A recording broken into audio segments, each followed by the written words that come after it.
Good morning, everybody on YouTube. This is Rick Thomas from Obsolete Video Services. And of course, today is not too bad of a day here in Arizona. I'm out in my garage overseeing a few of the projects I want to get done so I can get them out of my hair. We have been working on this Cartrivision for a little while. Success. The scanner is all now working. Got it wired up, got the belts and everything working right. The scanner actually is in really good shape now. But we're finding out through the fish tank, there's a lot more issues that has to deal with this fish tank. All right? When you're working on this Cartrivision, boy, this is a real primitive machine, but boy, oh boy, did it have problems. Anyways, I'm catching up on various different projects here. I've got several jobs. I'm waiting on parts so I can get this stuff out of my hair. But anyways, guys, I do have the service manual to the Cartrivision and discovered something very interesting. So we're going to take care of this problem because I just don't want to be dealing with this crap. I'm going to actually just say, fuck it, do it all and get it done with. So that way it's going to start working properly and there ain't going to be any issues. If you ever wonder about Cartrivision machines, none of them work. Whenever you find somebody who might have one in a home or whatever, it won't engage, it won't start, it won't stop. Okay. And a lot of it has to do with the scanner on this machine. This scanner has to get up to certain speeds and various things and adjustments for the play position for engaging, besides the videotapes being completely moldy, which is a whole nother story. And I think I got an idea for that.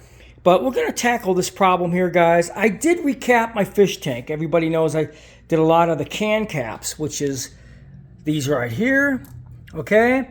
But I found out when I was doing another test with the unit, the resistors started heating up right here.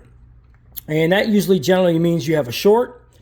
And I'm thinking to myself, I just put brand new capacitors in it. So usually when you have a short, it usually has to do probably with a Mylar cap, most likely. So I started troubleshooting this donor board. I'm going to be replacing this scanner with this board after I rebuild it.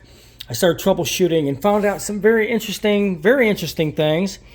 I do have the service manual for the Cartrivision now, and these Mylar caps, if you can notice that they're crimped with the wire at the very end. They didn't even solder mold them like the current, later ones that they started making, like the orange drops and stuff. They would actually melt the material to the wire so it's a solid connection.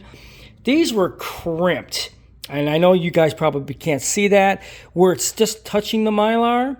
Well, like I said, guys, this particular Cartrivision came out of some type of shipping container in storage in California, and it's been sitting here for several decades. So, anyways, we found out that these Mylar caps are bad as well. I did some testing on these, and the crimping is not, this is a very primitive way of making Mylar caps, and the ESR is super high on these, and these are not quite up to par. Besides, on this board, I'm putting all the new caps because this is a donor board. And, you got 3 ICs on this thing, okay? Well, I noticed this is a 2-watt resistor, and it gets very hot. Well, this thing started smoking. I mean, really getting hot on the original one on the board that I have. And then the unit would start going all funky and not really trying to engage in various different things.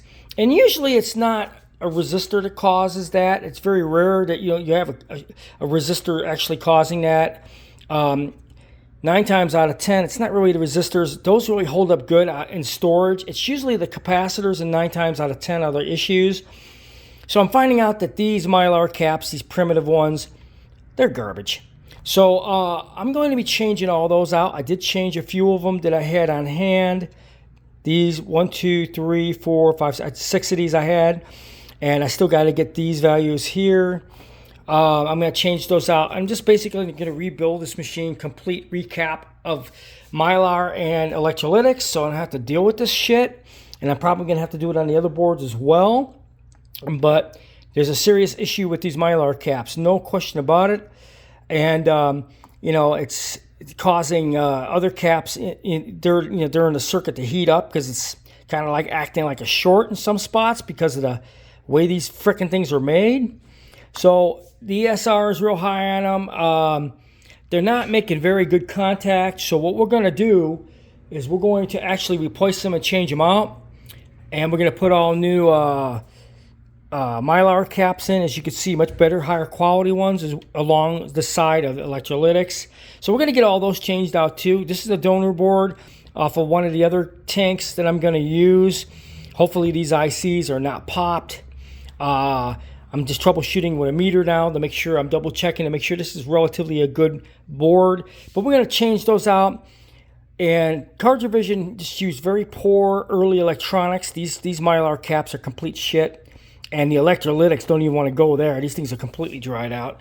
So anyways, we did find out some serious problems with the Cartrivision. And, you know, unfortunately, since this has been some very poor storage and I'm just going to have to do this right.